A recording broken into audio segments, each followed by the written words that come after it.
What's going on, everybody? Welcome back to the channel. And if you saw the last video, well, we brought you guys up to speed. And now today it is time to get back to the 11th Gen project. Daniel and I are going to be installing a bunch of PRL stuff that we've been having, but again, we want to share with you guys a process of going back and forth with actual data to show you what each part does.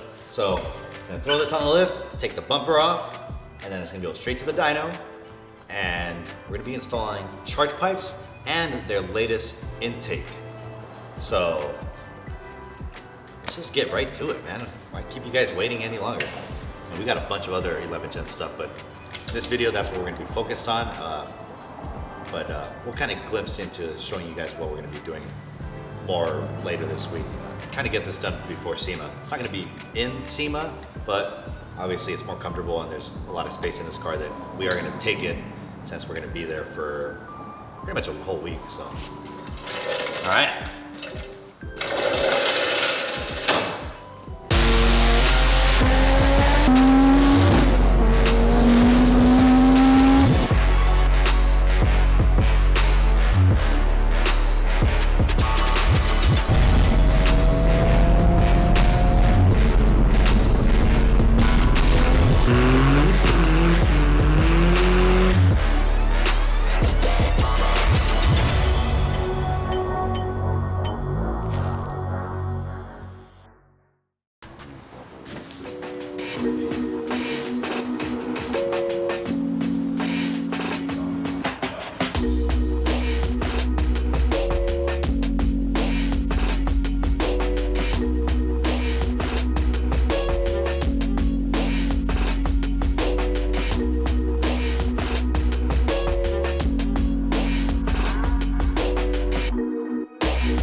Okay, so while Daniel's getting the car all set up on the dyno, figured it's a good time to unbox the first mod we're gonna be doing today.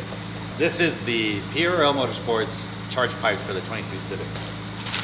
Free bubble wrap.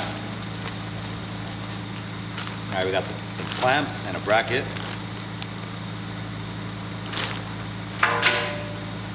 If you haven't gotten anything from PRL before, one, you should. Two, I like how they package everything separately. They don't just throw everything in a box and then have you figure it out. So that's dope.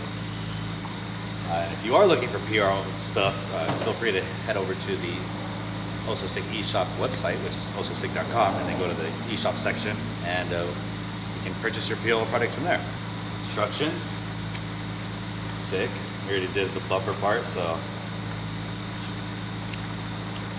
be needing this. Thank you though.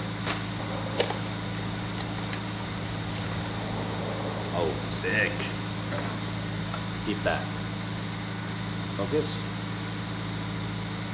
It's nice. And it's tapered too, so. Good. Go.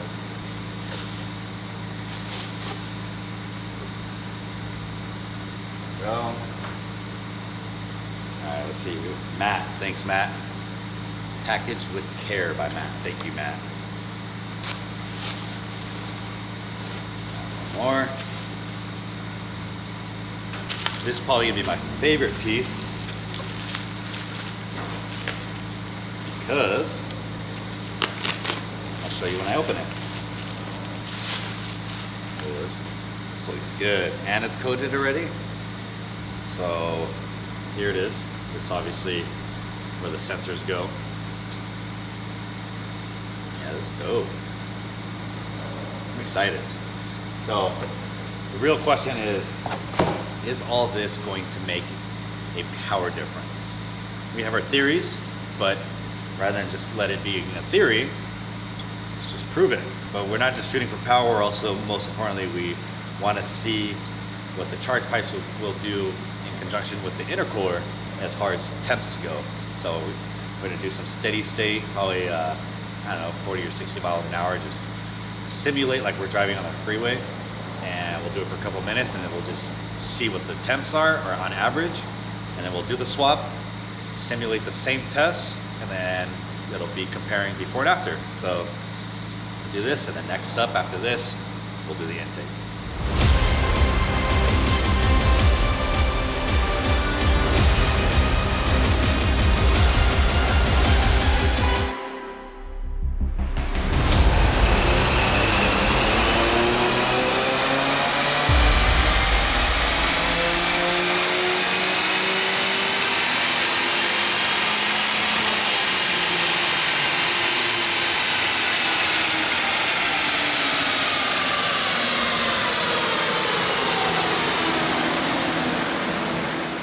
All right, so right now, Daniel just did 2 baselines. We're not really shooting for more power because we didn't change anything, but it is making a little bit more power than last time. That's only because, well, it's not as hot anymore. We're not in 100-degree weather. We are in 83-degree weather. So right now, all the mods are still the same. You guys can see 238 horsepower and 320 torque. And then we did a back-to-back pull. So then the second pull, just to verify, it made 230 horsepower, 317 torque.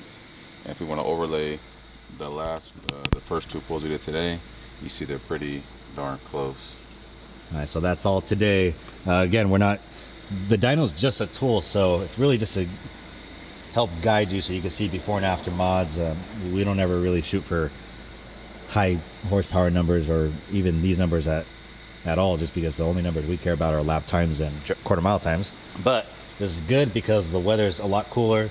Obviously the car's a lot more happier, and now we're gonna do some cruising speeds, probably either 40 or 60 miles an hour, just so we could see what the temps are like. And we'll probably run it like that for, I don't know, maybe 2 minutes. Yeah. And then we could average out what the temps are like, and then we'll swap to the PRL charge pipes, and we'll do 2 more baseline runs just to see if it adds any horsepower, and then do another 40 to 60 mile an hour, and then see how the temps act. Yep. All right.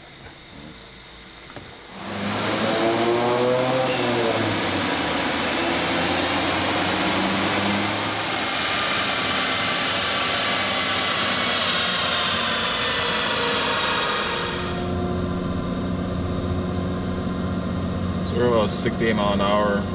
We're gonna hold that for a minute. Our IAT number 2 is 105.8. Our IAT number 1 is 125, 127, and holding on average.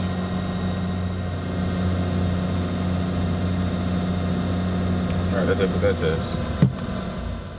So, give the car 2 minutes of rest, starting now. So, start the log. So now we're gonna do it with a 6% grade.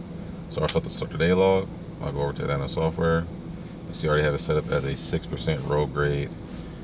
This ain't no trucks, we ain't pulling nothing, so submit that, put the load in the dyno, and we'll start going.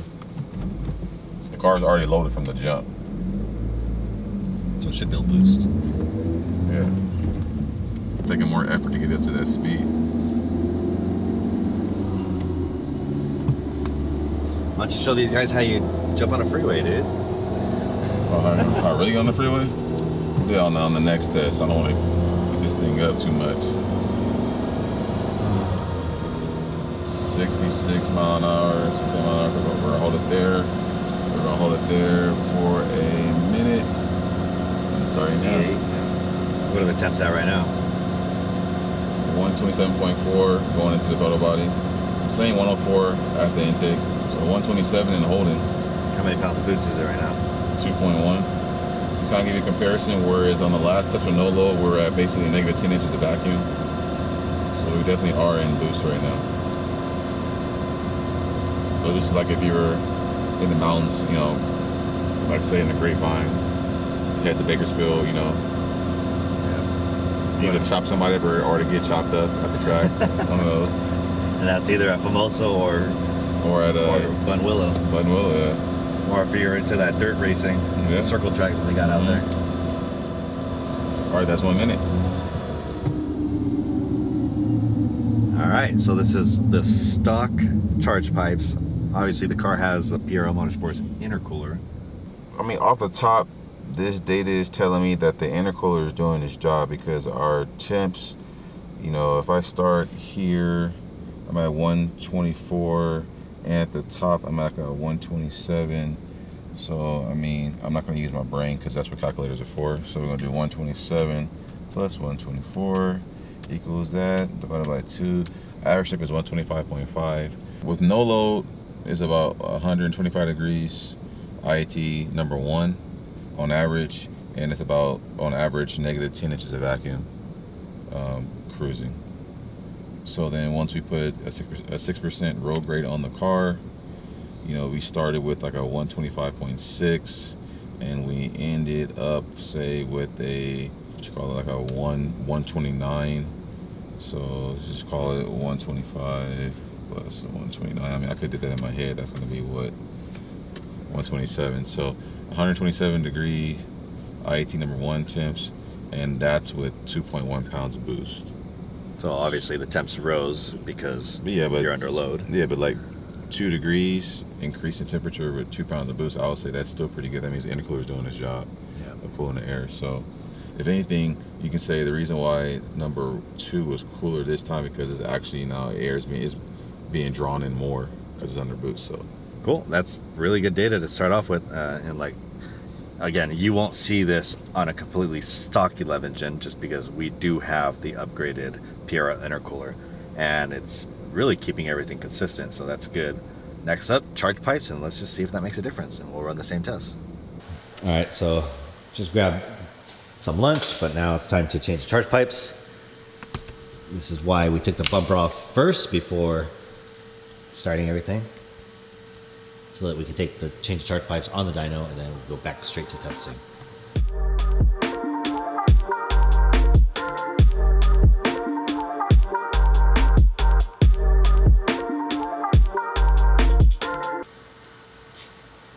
size does matter. Size does matter? Size matters. Look at the girth on that pipe. This one, not this one. You versus guy she wearing. Más grande. Chiquito. Muy petito, whatever. He's going to Mexico and he keeps learning more. I don't get it. Yeah.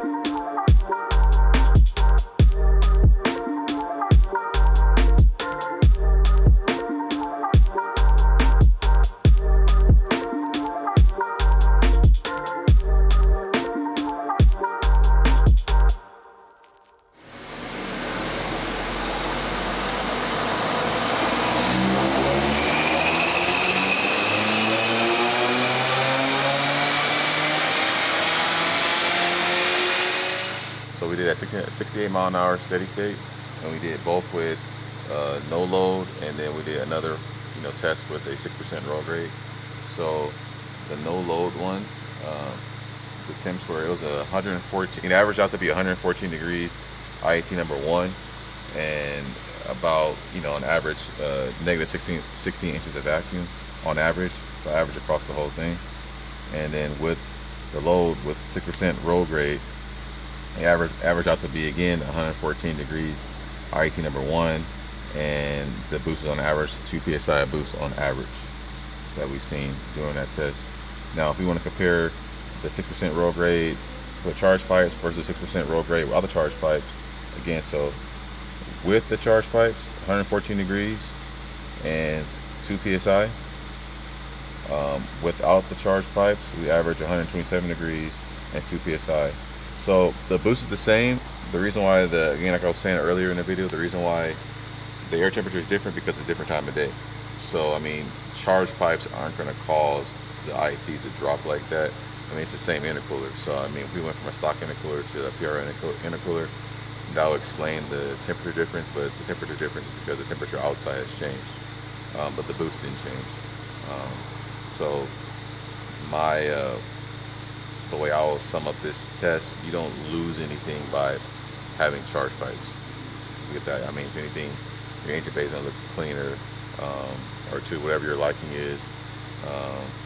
And then the only thing I can fathom that it might you might feel on the butt dyno slightly more responsive car because you don't have, there's less pipes in there that can expand and contract, and you have more volume. So that's the main difference from stock to the PRL. I mean, and then going back to like the no load test, when there was no load with the charge pipes, 114 degrees, IAT number 1, 16 inches of vacuum, and without the charge pipes under no load, it's 125 degrees, IAT number 1, and 10 inches of vacuum. Now there is a noticeable difference on that one. So that without the charge pipes, I'm at negative 10 inches of vacuum with cruise, and then with the charge pipes, I'm at negative 16. So it's like it's taking less effort to keep the car moving, but to be fair, they also could be explained by denser air, which is giving this more power. So the engineers have to use as much power to keep at the same speed. So that wraps it up for this test. The next test is going to be we'll put on the PRL intake.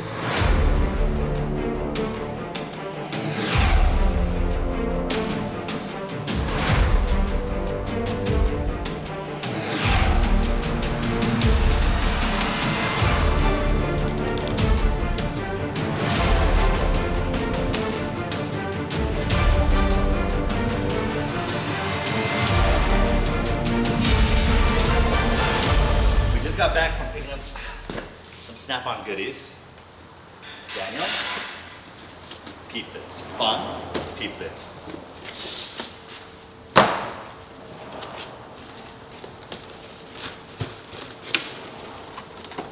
Don't trust it. Oh, don't trust it. So we have a side business that we started probably like it was like 5 years ago. It's called Turnip Advisor. This is a Snap-on keg for your favorite beverage. Oh my goodness. For Nick, that'll be a Monster. Monster, yeah. Keep that. It's a 10 mil. Don't lose this 10. Go ahead, D. What else we got, David? We got some advent calendars, for all 25 days. What else? Where's the board at? Oh, it's right here. You have it. All right, so those are just some goodies. We may or may not do some giveaways because we got multiples of each.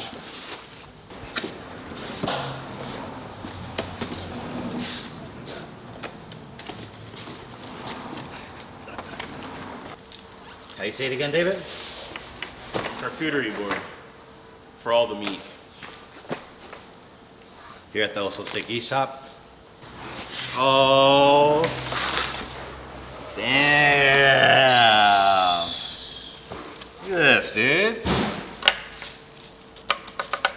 I'll chop up the cheese right there.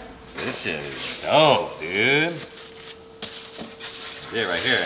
Me personally, just a little background. I actually love shit like this. I always get like the cheese and salami or pepperoni at the gas stations. So sick.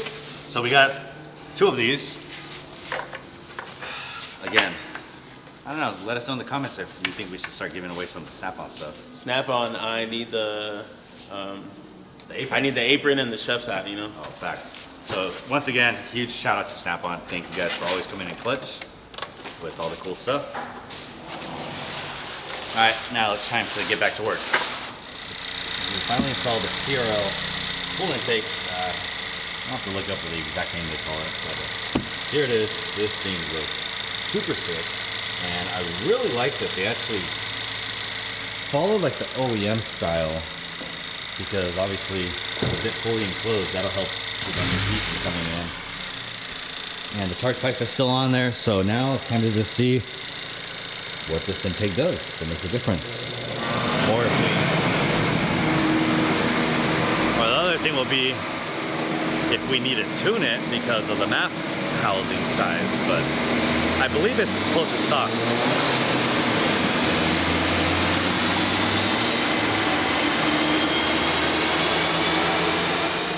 So on the panel filter, our air charge at around 56-64 was 213, and on the HBI, it's basically, like I said, it's saying the air charge is lower. So if the air charge is lower, it's going to lean it slightly, so that can probably explain why it gained horsepower. All things being equal, I mean, it's not a bad intake. I like to throw all the variables out there. I mean, so another clear indication to me is, so my indicated air fuel on the HVI intake was 1198 at that point, whereas on the panel filter it was 1169. So slight differences in the MAF housing will change how the car functions. So this MAF housing slightly leaned the car out. Look at the timing we're running. Right on there is 11 degrees, 21 pounds of boost, and then right here it's about with the drop-in intake. The drop-in, and it's we'll see. It's same 11 degrees, 20.8 pounds of boost. So very slight differences. Plus it's a little bit cooler outside. Let's look at our oh yeah, drop down. Let's look at our IATs. So our IATs with this intake is basically is equal. It's 100 IAT1 and 100 IAT2. Whereas on the previous, the baseline, I had 109 IAT number 1 and 102 IAT2. So obviously the colder temps are what's gonna make more horsepower as well. Yeah, and that's comparing the high viscosity intake with to the drop-in intake, but we still have the charge pipes and then we've done a procedure before. I mean, if you were to do back-to-back filter testing, you would do that over the course of a day. I mean, but you'll try to do it as close as possible, and then you will also, like say for instance, if we were comparing the stock intake, we'll do a stock intake, then do all the other intakes, then at the end put the stock intake back on, maybe even put another intake back on, just to kind of see if there's any variances with ambient temperature. So pretty much in a much more simpler way, what Daniel is saying is these newer cars, and not just the Hondas, but there's a lot of newer cars that the technology is just really advanced to where if you make modifications without changing the tune, the computer adjusts automatically, and oftentimes it does give you more power. But depending on how technical and scientific you really wanted to get, like he was explaining, you could eliminate all the variables by pretty much setting the tune to a fixed rate, or doing what probably 90% of you will be doing, which is just installing the part and just leaving the tune in there. So obviously with tuning, and especially custom tuning, that's where you get every little ounce of power that you want out of it, especially at the track, because like he said, different days and different conditions will affect everything. So obviously if you're looking for a record or a personal best time, it's always best to just hire the tuner for the day. That means, and when I say hire the tuner, there's, I think a lot of you guys, we'll do a whole video about that, but there's like, we're talking expenses, like that includes travel time, food.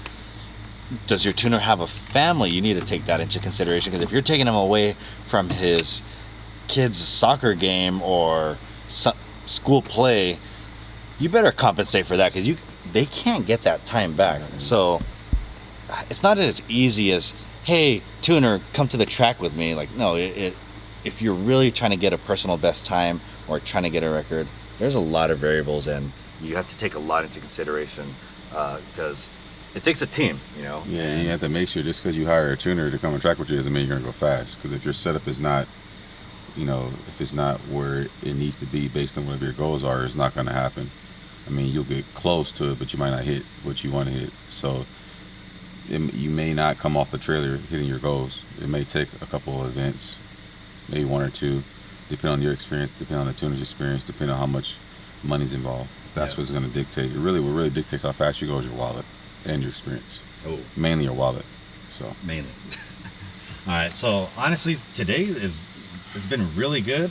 The charge pipes and intake, I think it was worth the installation. Definitely helps out. And again, this is with no tuning changes. So obviously once Daniel starts getting on the keyboard and working his magic, it's going to be more optimized than the previous setup we had, because with cooler temps, it'll allow him to be more aggressive. Right?